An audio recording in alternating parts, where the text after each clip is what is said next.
Yes, welcome back in score booster session of pre अड्डा, जहाँ हम पढ़ रहे हैं रीजनिंग। पजल का सेशन चला रहे हैं, थ्रू आउट द वीक से पजल पढ़ रहे हैं। आज हम फ्लोर बेस्ड का एक स्पेसिफिक पार्ट जिसमें वैकेंट सीट दी गई है वो पढ़ने वाले हैं। बट उसके पहले मेरा एक बहुत अच्छा बच्चा है प्रखर, ही सेंड मी अ शायरी, और इसने बोला कि सर आप बोल देना इसको। मैं कहा ठीक है बोल देते हैं। उसका शेर ऐसा लिखा है कि वो मेरा अपना है मुझे देखकर मुस्कुराएगा, कि वो मेरा अपना है मुझे देखकर मुस्कुराएगा, दिल में भले कुछ हो वो गले से लगाएगा, वो मेरा अपना है मुझे देखकर मुस्कुराएगा। I love this line, love this line.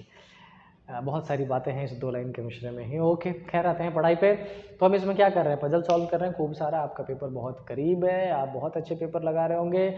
मेरे एक बच्चे ने मैराथन के लिए रिक्वेस्ट किया है कि सर पूरा पेपर फुल फ्लेजेड लगाओ।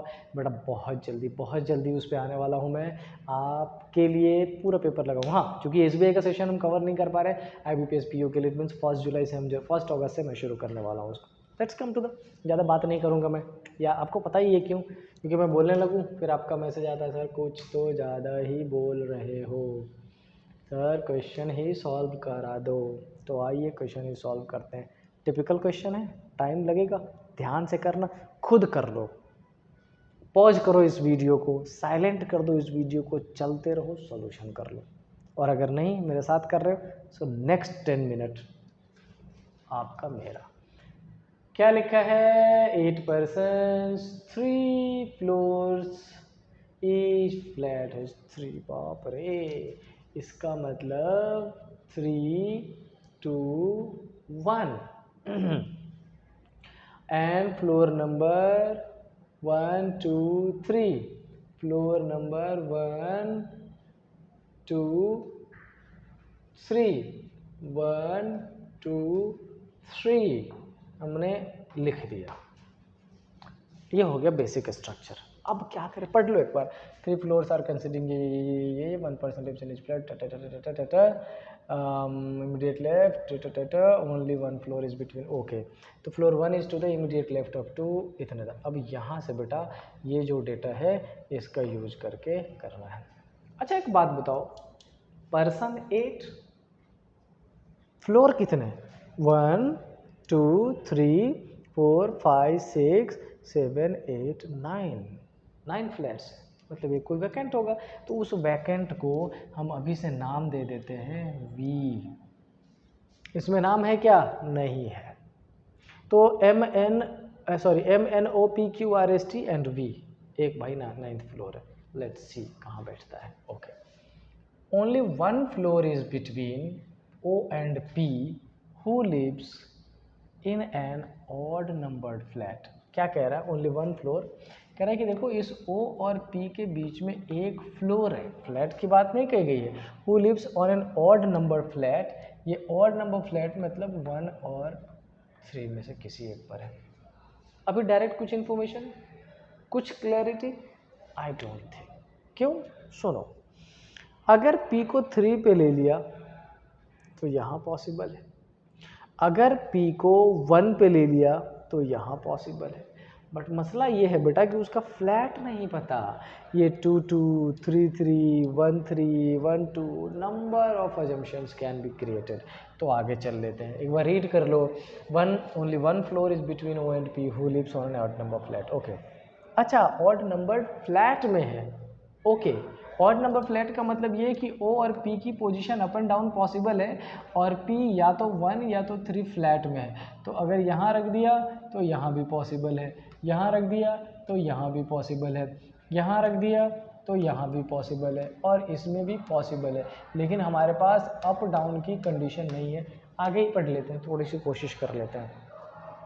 R lives on floor 2 which does not have a vacant flat। अच्छा, अब फ्लोर 2 पे V नहीं आ सकता, बट R को इतना क्लियर है कि वो फ्लोर 2 पर है। फ्लैट कौन सा, नॉट येट मेंशन्ड।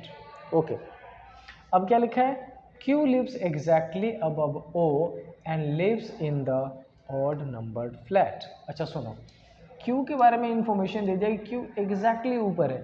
एग्जैक्टली ऊपर का मतलब ये है कि इन दोनों का जो फ्लैट है वो कैसा है, सेम है, ऐसा हो सकता है क्या? नहीं, फ्लोर में एग्जैक्टली ऊपर है। ओके, क्या लिखा हमने? Q lives exactly above O and lives in the odd numbered flat। इसका मतलब Q के बारे में odd numbered flat है, तो Q भी या तो 1 पर है या 3 पे, पर डेफिनेटली हमें नहीं पता किस पर। ओके, अब क्या लिखा है? R is to the left of Q and M, बस हो गया क्लियर। क्या बोला है कि ये जो R है ना, वो Q और M दोनों के लेफ्ट में है। इसका मतलब Q M R ये तीनों का तीनों सेकंड फ्लोर पर है। तो मैंने अगर R की पोजीशन ले ली तो Q और M पुट कर दिया, मैंने R की पोजीशन ले ली तो M और Q पुट कर दिया। अब आप बोलोगे M और Q, क्योंकि M और Q और M की पोजीशन डेफिनेट नहीं है। M who lives south west of vacant flat, और M के बारे में है कि साउथ वेस्ट है वैकेंट फ्लैट के। इसका सिंपल मतलब ये हो गया कि साउथ वेस्ट कैसा हो जाता है, ये सुनो, ये नॉर्थ साउथ ईस्ट वेस्ट ये वाला, तो M की पोजीशन ये पॉसिबल नहीं है। तो यहाँ से M की पोजीशन हटा के ये M को और ये किसको, Q को, और वैकेंट यहाँ पर हो गया उसके साउथ वेस्ट। कितना मुश्किल और टफ लग रहा था क्वेश्चन, कितना इजीली सॉल्यूशन हो गया, ये मतलब समझने की बात है। और बेटा मैं चाह रहा हूँ कि इस क्वेश्चन से कुछ ना कुछ इनकलकेट करना, बहुत इंपॉर्टेंट, बहुत शानदार क्वेश्चन है ये। डन? ओके, अब क्या लिखा है? P lives 2 floor above N and lives on the floor which is having a vacant flat। अब तुम नहीं भी बोलते, हम तब भी कर लेते। P lives 2 floor above N, अच्छा, और P 2 फ्लोर ऊपर O के भी है, मतलब N और O दोनों सेम फ्लैट पे है। ओके, तो P की बात बताओ। अब ये जो कंडीशन है, चूंकि RMQ और ये ठीक है, तो एक में P को यहाँ रख देता हूँ, एक में P को यहाँ रख देता हूँ। क्लियर है? ओके, अब N और O का तो हमें 100% पता चल गया कि N और O इसी फ्लोर पर है। Done? Alright. Neither R nor N live in the even number flat. R और N इवन में नहीं है, इसका मतलब N किसी न किसी ऑड पर है।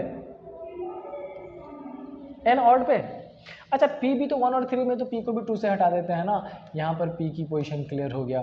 N ऑड पर है, तो N की पोजीशन में अब हम कर सकते हैं N यहाँ पर और N यहाँ पर, क्योंकि ये सारा सिमिलर था। डन?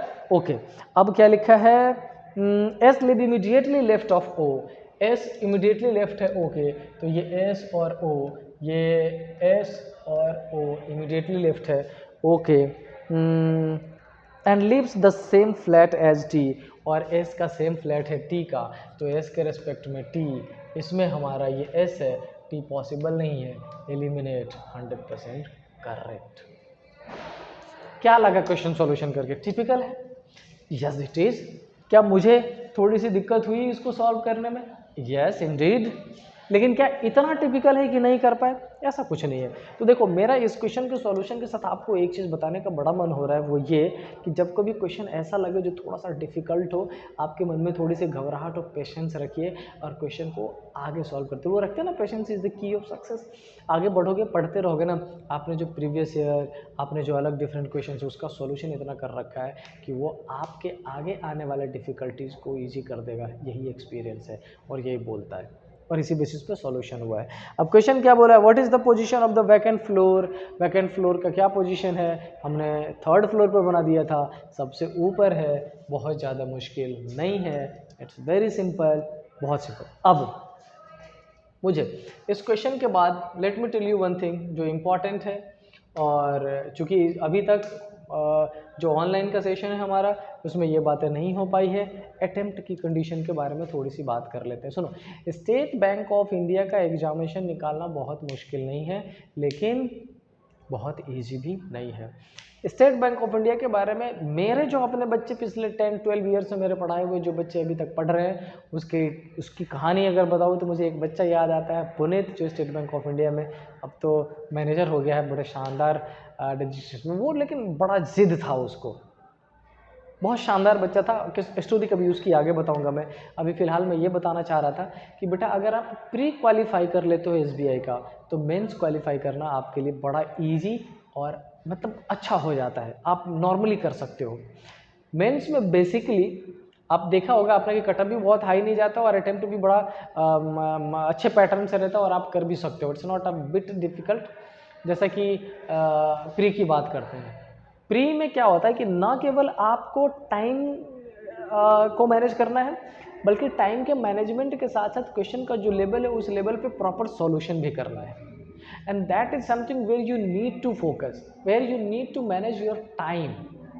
जब आपका रीजनिंग, इंग्लिश, मैथ्स तीनों का प्रेशर हो उसमें, तो मैं आपसे सजेस्ट क्या करना चाहता हूँ कि अगर किसी क्वेश्चन में आप अटक रहे हो, आपको लग रहा है कि ये डिफ़िकल्ट हो रहा है, सॉल्यूशन थोड़ा मुश्किल होगा, तो बेटा कोई क्वेश्चन हमारा रिश्तेदार नहीं होता, हमारा अपना नहीं कि अगर उस क्वेश्चन को सॉल्व ना करे तो IBPS हमें, SBI हमें मार्क्स नहीं देगी। No, it's not like that. आगे बढ़ जाइए, डिफरेंट क्वेश्चन का सॉल्यूशन करिए। समझ रहे मेरी बात?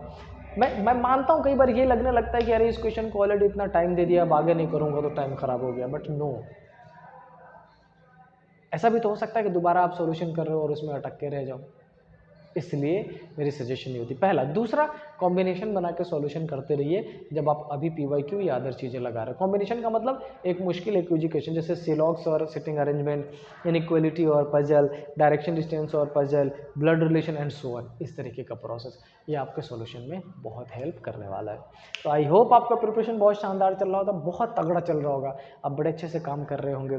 कोई इशू, कोई डाउट हो, जैसे मैंने आज आपके डाउट को शामिल किया, आप वैसे ही अपना डाउट भेजते रहिए। बाकी आई नो आपकी प्रिपरेशन बहुत शानदार है, रिजल्ट कोई रोकेगा नहीं। So let's see you in the next class, जहां मैं ऑक्यूपेशन बेस्ड और कुछ मिसलिनियस पजल बेसिक क्लासेस के साथ बताने वाला हूँ। लेक्चर थोड़े लंबे हो जाएंगे, हाफ एन आवर का आना शुरू हो जाएगा।